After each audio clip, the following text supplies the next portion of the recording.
अस्सलाम वालेकुम dear students, उम्मीद है आप सब खैरियत से होंगे। हमारा आज का जो टॉपिक है ये बहुत ही इंपॉर्टेंट है सिविल जज एस्पिरेंट्स के लिए। आज के इस लेक्चर के अंदर हम कंप्लीट रोड मैप डिस्कस करेंगे सिविल जज प्रिपरेशन का और किस तरीके से आपने क्वेश्चंस के आंसर देने हैं एग्जामिनेशन के अंदर। सबसे पहला सवाल स्टूडेंट्स का ये होता है कि सर तैयारी कहाँ से करें। तो सबके जहनों में एक ही चीज़ आती है, वो आती है गाइड, कि गाइड्स ले ली जाए और गाइड से ही तैयारी की जाए और गाइड से मटेरियल मिल जाएगा हमें और फिर हम सिविल जज का एग्ज़ाम क्रैक कर जाएंगे। तो कभी भी आपने गाइड से या पास पेपर से तैयारी नहीं करनी, क्योंकि गाइड आपको हमेशा क्या करती हैं, मिस गाइड करती हैं। उसके पीछे क्या विजडम है वो भी मैं आपके साथ डिस्कस करूँगा। सबसे पहली चीज़ तो ये कि तैयारी, जब भी आपकी तैयारी होगी सिविल जज की तो वो होगी या तो बैरेक्ट से या तो होगी कमेंट्री की बुक से। देखें, अगर कोई भी एक टीचर बेहतर से बेहतरीन नोट्स भी बनाता है तो वो कलेक्टिवली बैरेक्ट से या फिर कमेंट्री की बुक से ही बनाता है। उसको कोई ऊपर से कोई अल्लाह की तरफ से कोई वही नाज़िल नहीं होती कि आपने अपने नोट्स के अंदर ये बातें लिखनी है। अक्सर स्टूडेंट्स के साइकी ये बन चुकी है कि इस टीचर के अगर हम नोट्स पढ़ेंगे तो हम पास हो जाएंगे। हाँ, वो ये रिसर्च नहीं करते कि इस टीचर ने कहाँ से नोट्स बनाए। हो सकता है कि इंडियन वेबसाइट से बनाया हो सकता है कि किसी और अथॉरिटी से बनाया हो या कॉपी पेस्ट किए हो। इसके पीछे कोई रिसर्च नहीं करता, बस जैसा चल रहा है सो चल रहा है। कहने का मकसद सिंपल इतना है कि आपने गाइड्स नहीं लेनी, आपने नोट्स नहीं लेना है, आपने सिर्फ और सिर्फ फोकस करना है किस पर, अप टू डेट बैरेक्ट्स ले लें और साथ ही साथ कमेंट्री की बुक्स ले लें। कमेंट्री की बुक्स और अप टू डेट जब आप बैरेक्ट्स लेंगे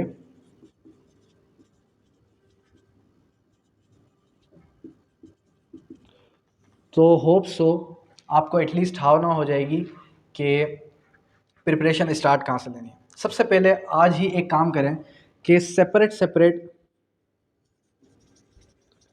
अपना रजिस्टर मेंटेन करें। किस लिए मेंटेन करना है रजिस्टर? ताकि आप एक दिन में जो भी क्लासेस अटेंड कर रहे हैं, जो भी अपने नोट्स प्रिपेयर करें, खुद से नोट्स प्रिपेयर करना शुरू कर दें, दूसरों के नोट्स के पीछे ना पड़ें। क्लासेस की टाइमिंग जो है हमारी वो कब से स्टार्ट हो रही है? क्लासेस की टाइमिंग आपकी होगी 7 to 11 PM। रेगुलर बेसिस पे क्लास होगी मंडे टू फ्राइडे, और मंडे टू फ्राइडे क्लासेस होने के बाद जो है हमारे पास जो वीकली टेस्ट होगा, वीकली टेस्ट आपका कंडक्ट किया जाएगा एवरी मंडे को, ठीक है। और जो ऐसे कैंडिडेट्स हैं जो बिल्कुल ही ज़ीरो से स्टार्ट कर रहे हैं तो उनके लिए हम स्पेशल क्लास भी अनाउंस कर रहे हैं सैटरडे को, जिसके अंदर हम उनको ज़्यादा टाइम देंगे। फर्दर फिर अगर बात की जाए कि क्लासेस अटेंड कैसे करनी है, क्लासेस अटेंड ऐसे करनी है कि सबसे पहले आपने बैरेक पढ़ा, एक पर्टिकुलर टॉपिक पढ़ा, खुद से पढ़ा। खुद से पढ़ने के बाद फिर आप क्या करेंगे, फिर आपने लेक्चर सुन लेना, क्लास अटेंड करनी है। अगर आप डायरेक्ट आते हैं, डायरेक्ट क्लास अटेंड करते हैं, डेफिनेट सी बात है कि आप जो है उस क्लास को अटेंड करने के बाद आधे घंटे में भूल जाएंगे कि मैंने उस क्लास के अंदर आपको कौन सा टॉपिक किस वे में समझाया है। जब आप खुद से बैरेक को पढ़ते हैं, खुद से बैरक को पढ़ने के बाद आपके जहनों में सवाल उभरेंगे कि यार ये चीज़ मुझे समझ में नहीं आई, ये भी चीज़ मुझे समझ में नहीं आई, अब क्या करना है, अब कैसे मैं इसको फर्दर लेके चलूँ। फिर आप क्या करेंगे, फिर आप क्लास लेंगे, क्लास लेने के बाद आपको उन सवालों के जवाबात मिल जाएंगे उस लेक्चर से। जब आपको उन सवालों के जवाबात मिल गए उस लेक्चर से, उस पर्टिकुलर लेक्चर से, डेफिनेट सी बात है कि वो टॉपिक आपको हमेशा के लिए याद रह जाएगा। अब बात करते हैं किसकी, कि सवाल को, क्वेश्चन को किस तरीके से प्रिपेयर करना है।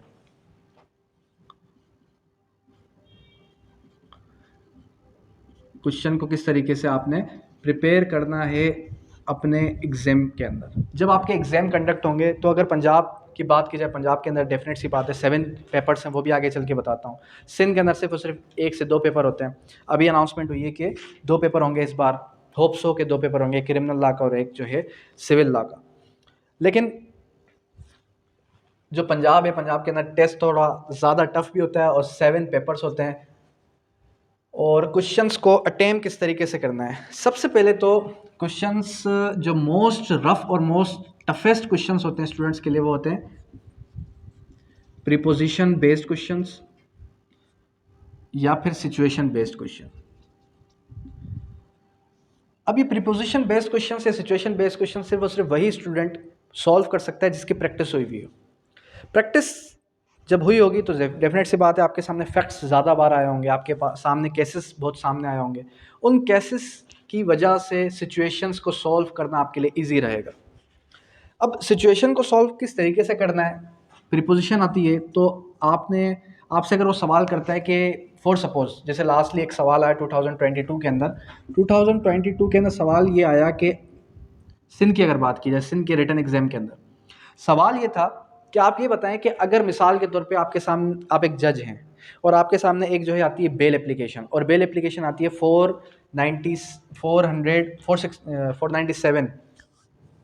497 की एप्लीकेशन आती है, और हमारे पास केस आ जाता है उसका जो है, किस चीज़ का केस है, केस मिसाल के तौर पे हम लगा लेते हैं डिसऑनरिंग ऑफ चेक का। डिसऑनरिंग ऑफ चेक एक नॉन बेलेबल ऑफेंस है।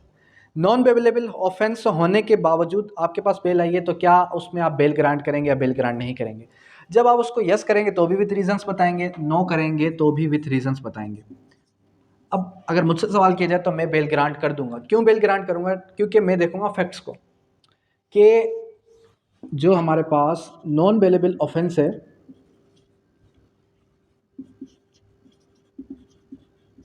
इट डज नॉट मीन कि बेल हरगिज ग्रांट नहीं होगी, पहली चीज। सेकेंडली कि वो बेल किन ग्राउंड्स पर लेने आया है, बेल ग्राउंड किन ग्राउंड्स पर लेना है। एक तो डिले इन एफआईआर हो सकती है, और हो सकता है कि वो जिस चेक पर बात करो वो चेक ही फैब्रिकेटेड चेक हो। ठीक है, तो बहुत सारी चीज़ें देखनी पड़ती हैं। सबसे पहले आपने आंसर को अटेम्प्ट किस तरीके से करना है, आपने लिखना है प्रीफेस। इंट्रोडक्शन टू कंक्लूजन नहीं चलें, क्योंकि अभी आप एलएलबी से एक स्टेप आगे बढ़ चुके हैं। Preface of preposition,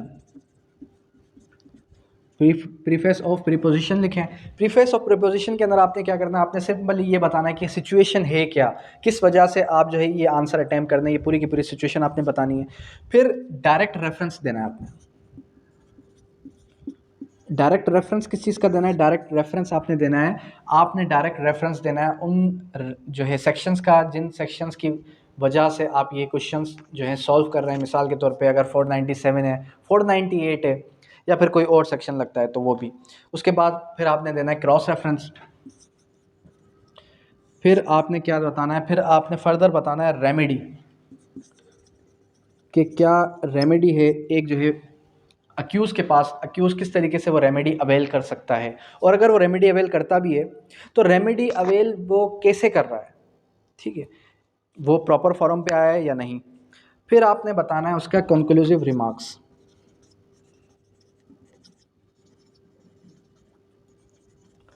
conclusive remarks of my case, कि आपके पास जो ये पर्टिकुलर केस आया उसके कंक्लूसिव रिमार्क्स आपने अपनी तरफ से बता देने। ठीक है, अब नेक्स्ट सवाल जो अभी आपने रिसेंटली किया कि सर इससे हट के भी जो क्वेश्चंस आते हैं सिचुएशन बेस से हट के, तो उसको किस तरीके से सॉल्व करना है, उसकी अगर बात की जाए तो उसके अंदर भी आपने क्या करना है, उसके अंदर भी आपने प्रीफेस लिखा। मिसाल के तौर पे हम उठाते हैं सीपीसी को, सीपीसी के अंदर ऑर्डर डिक्री एंड जजमेंट की अगर बात कर लेते हैं, ऑर्डर डिक्री और जजमेंट के बारे में आपने सिंपल थोड़ा सा इंट्रोडक्शन बता दिया। प्रीफेस का मतलब इंट्रोडक्शन ही होता है। फिर आपने क्या बताना है, फिर आपने बताना है रेलेवेंट प्रोविजंस।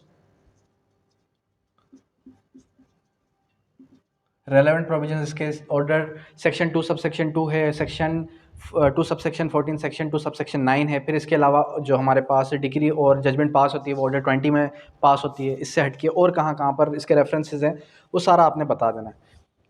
फिर आपने लिखनी है स्टैट्यूटरी वर्डिंग।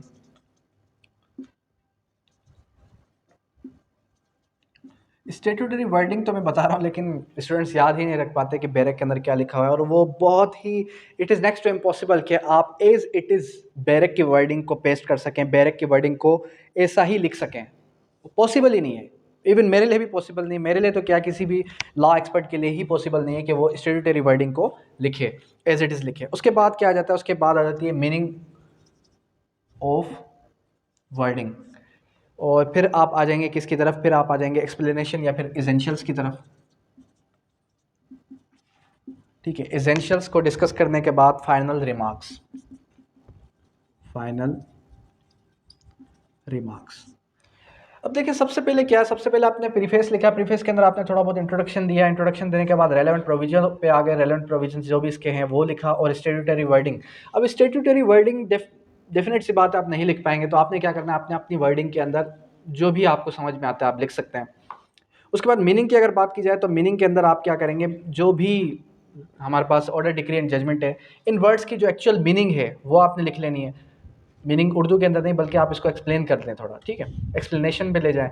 और इसके साथ साथ फिर आप बताएंगे इसेंशियल्स के ऑर्डर डिक्री एंड जजमेंट के अंदर मेन कौन कौन से इसेंशियल्स हैं जिसकी वजह से आप ये इस क्वेश्चंस को सॉल्व कर रहे हैं। फाइनल कंक्लूसिव रिमार्क्स या फाइनल रिमार्क्स के अंदर आपने कंक्लूजन लिखना होता है इस पूरे क्वेश्चन का। अब ये तो वो सवाल आते हैं जो कि 20 मार्क्स के क्वेश्चन हैं सिविल जज पंजाब के। अगर बात की जाए किसकी, अगर बात की जाए सिंध की, तो सिंध के अंदर जो क्वेश्चन आते हैं वो आते हैं 5 मार्क्स के, वो आते हैं 10 मार्क्स के। तो वो किस तरीके से सॉल्व करेंगे आप, वो आप सॉल्व करेंगे, डेफिनेट सी बात है उसको आप इतना लेंथी लेकर नहीं चलेंगे। अगर वो आता है 10 मार्क्स का क्वेश्चन तो आपने उसको मैक्सिमम 15 मिनट्स के अंदर सॉल्व करना है, और इतनी ज़्यादा डिटेल में नहीं जाना। आपने सिंपली क्या करना है, अगर वो सिर्फ और सिर्फ आपसे डेफिनेशन पूछता है, आपने सिंपली डेफिनेशन लिखनी है। अगर डेफिनेशन नहीं लिख सकते अपनी वर्डिंग के अंदर भी उसको लिख सकते हैं, ठीक है। जहाँ तक क्लियर हुआ? अब यहाँ तक कोई क्यूरी है तो पूछें। फर्दर फिर हम आगे मूव करते हैं किसकी तरफ, बैरेक्ट। बैरेक्ट फिर भी वही बात करूँगा कि बैरेक्ट की वर्डिंग मोस्ट इंपॉर्टेंट है, और जितने भी कैंडिडेट्स, जितने भी स्टूडेंट्स जो है अपनी प्रिपरेशन स्टार्ट कर रहे हैं सिविल जज की, तो वो अपनी लाइफ में या फिर किसी भी टेस्ट के लिए at least 1 time CRPC, PPC, QSO और CPC, इन 4 सब्जेक्ट्स को एटलीस्ट 1 टाइम इतने अच्छे तरीके से पढ़ लें कि किसी भी एकेडमिक आप कह सकते हैं कि जो है कॉम्पिटिटिव एग्ज़ाम के लिए या फिर इवन दो वकालत के लिए भी, ये 4 जो मेजर एक्ट्स हैं, ये मेजर एक्ट्स इतने इंपॉर्टेंट हैं कि इसके बगैर आप आगे बढ़ ही नहीं सकेंगे। ये 4 मेजर एक्ट्स आपको हेल्प आउट करेंगे, वकालत में भी आपको हेल्प आउट करेंगे, किसी भी कॉम्पिटिटिव एग्ज़ाम जो कि लॉ से रिलेटेड एग्ज़ाम है। उसके बाद आते हैं किसकी तरफ, उसके बाद हम आएंगे किसकी तरफ, bare act is necessary how to search. अब सबसे पहली चीज़, सबसे पहला सवाल पंजाब के स्टूडेंट्स के लिए कि सर केस लॉज। अच्छा, इसके बीच में आप मीनिंग के बाद जो है केस लॉज भी डाल सकते हैं अगर आप पंजाब से रिलेट करते हैं। सिंध के स्टूडेंट्स केस लॉज का रेफरेंस देने की हरगिज़ ज़रूरत नहीं है। अगर केस लॉज की बात की जाए कि केस लॉज किस तरीके से सर्च किए जाते हैं, तो या तो आप क्या करें, या तो आप बुक उठाएं कमेंट्री वाली बुक उठाएंगे तो आमिर रज़ा साहब की बुक बहुत ही बेस्ट है। अब ये जो जब आप बुक उठाएंगे तो इसके अंदर आपको ये नीचे केस लॉज मिल रहा है। अब इस केस लॉज को किस तरीके से सर्च करेंगे, ये 1 लिखा हुआ है। अब आप आ जाएं किसकी तरफ, ये 1 लिखा हुआ है, ठीक है। इट मीन्स के ये जो केस लॉ है, ये जो वर्डिंग लिखी हुई है, ये वर्डिंग इस केस लॉ से निकाली गई है। इस तरीके से आप इस केस लॉ को सर्च कर सकते हैं। या फिर आप आ जाएं, अगर आपने पूरा एक प्रॉपर केस लॉज निकालना है तो फिर आप क्या करेंगे, फिर आप जो है हेल्प आउट लेंगे किसकी, पाकिस्तान लॉ साइट की। अगर पाकिस्तान लॉ साइट अवेलेबल नहीं है तो जितने भी कमेंट्री वाली बुक्स हैं वहाँ से आपको ईजिली केस लॉज मिल जाते हैं। जैसे कि मैंने आपको इस लेक्चर से प्रीवियस लेक्चर के अंदर, जो कि हम रिमांड अभी डिस्कस कर रहे थे, तो रिमांड के लेक्चर के अंदर मैंने आपको क्या बताया कि जब भी हमने केस लॉ सर्च करना है कमेंट्री वाली बुक के अंदर, उसका प्रॉपर ऑब्जेक्ट भी लिखा हुआ है, उसके प्रॉपर एसेंशियल्स के लिए भी सेपरेट केस लॉज मौजूद है, ठीक है। अच्छा, उसके बाद क्या आ जाएगा, उसके बाद फिर आप आ जाएं कि टाइम मैनेजमेंट।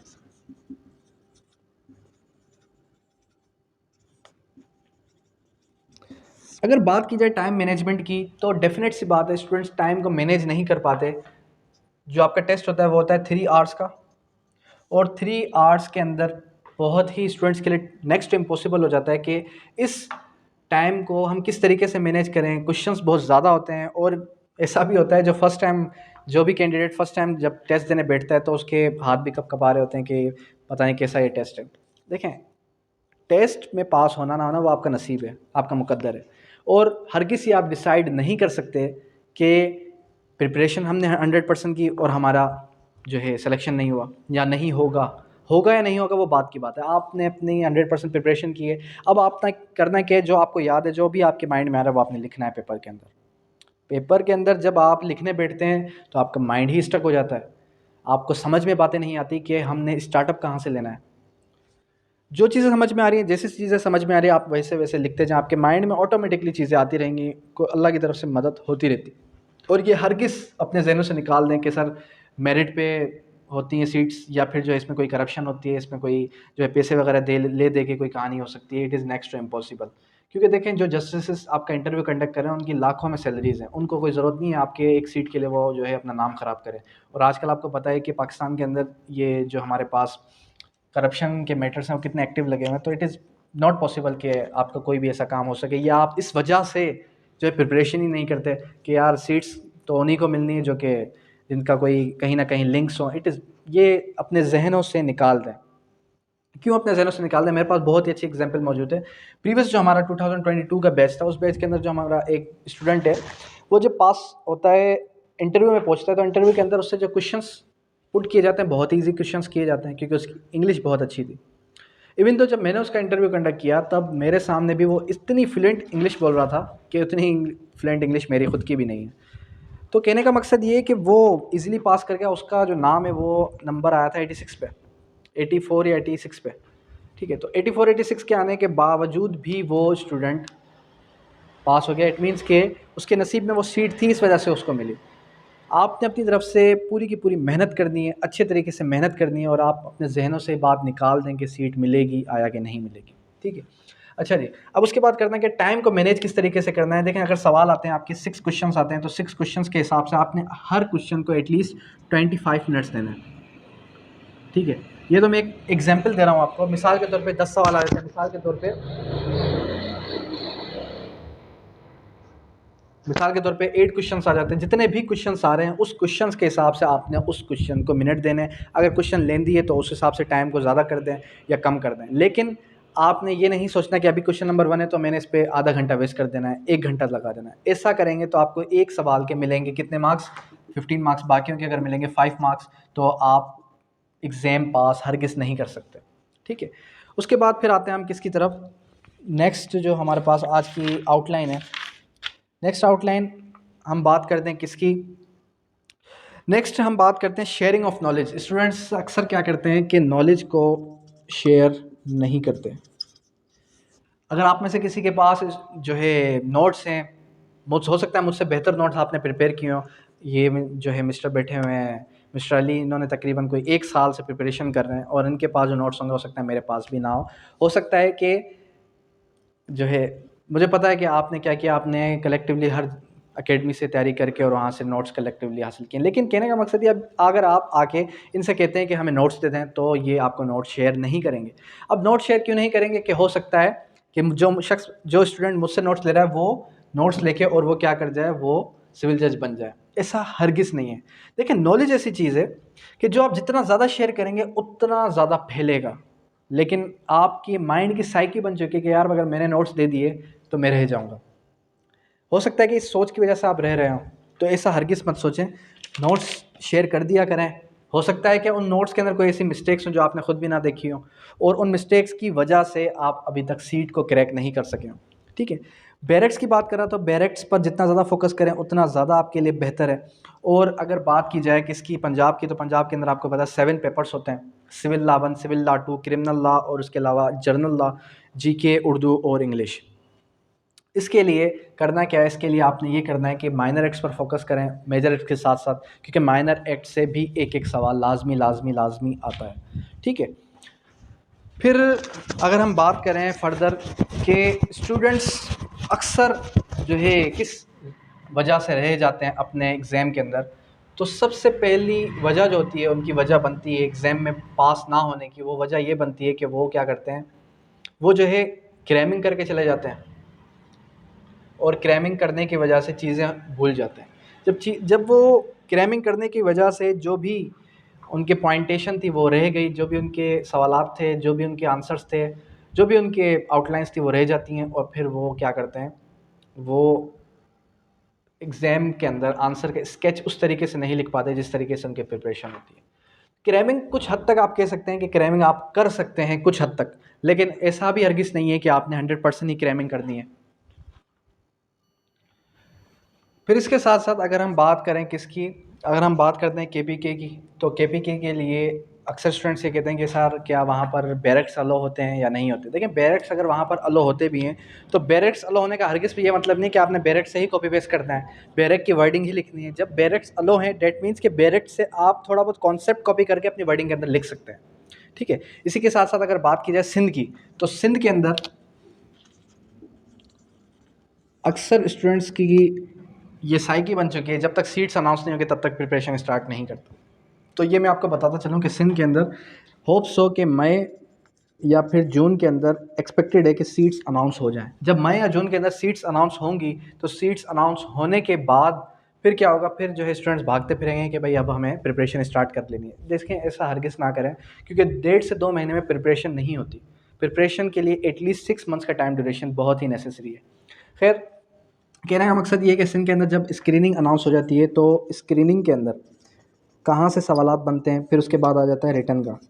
रिटन का फेज़ आने से पहले आपको स्क्रीनिंग पास करना होगा, और स्क्रीनिंग पास करने के लिए आपने क्या करना होगा, स्क्रीनिंग पास करने के लिए एटलीस्ट 50% ऑब्टेन करना होगा। और 50% के लिए आपने जनरल नॉलेज, इंग्लिश और साथ ही साथ आपने लॉ पर भी ग्रिप करनी होगी। और लॉ के लिए तो मैं सिंपली स्टूडेंट्स को यही कहता हूँ कि अगर आपने स्क्रीनिंग पास करनी है आप फोकस करें माइनर एक्ट्स पर, क्योंकि वो क्या एग्जामिनर क्या करते हैं, एग्जामिनर जो है हर लॉ में से 2-2 सवाल दे देते हैं। जब आपको हर लॉ में से 2-2 सवाल देंगे इट मीन्स कि आपने 25 लॉज पढ़ने को 25 लॉज हैं, लेकिन अगर आप पढ़ने बैठेंगे तो बहुत ही सिंपल, बहुत ही ईजी लगेंगे आपको, ठीक है। कहने का मकसद ये है कि फोकस करें, और प्रिपरेशन के लिए एटलीस्ट आपने 5 to 6 आवर्स डेली बेसिस पर देने ही देने। अगर आप डेली बेसिस पे 5 to 6 आवर्स देते हैं तो आप खुद से भी प्रिपरेशन कर सकते हैं। आपको सिर्फ और सिर्फ एक रोड मैप की ज़रूरत है, आपको सिर्फ और सिर्फ एक जो है अच्छे टीचर की ज़रूरत है जो आपको गाइड करता चले, और जैसे ही वो टीचर आपको 1.5 से 2 महीने में आपको इस तरीके कार से तैयारी करवाएगा, उसके बाद आप खुद से भी मूव ऑन कर सकते हैं। अंडरस्टैंड। अब यहाँ तक किसी किस्म की कोई भी क्यूरी है, कोई भी स्टूडेंट है, इवन तो अगर कोई ऐसे स्टूडेंट्स हैं जिनको नोट्स की ज़रूरत है, पीडीएफ में नोट्स चाहते हैं, तो फ्री ऑफ कॉस्ट मुझसे कॉन्टैक्ट करके नोट्स भी अवेल कर सकते हैं। Thank you, that's all.